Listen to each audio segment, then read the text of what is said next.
Hi guys! Today is Saturday.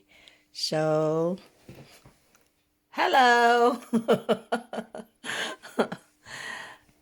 Independence Day ngayon sa Norway guys. So, ito muna ang breakfast natin. So, luxurious breakfast para pag-celebrate ng Independence Day dito sa Norway. Ito, banana, strawberry, avocado, sausage, tapos egg na may mga onions, tsaka tea. So, thank you Lord for another graces, another blessing. Happy Independence Day, Norway! Hip hip hooray! My bread and butter land.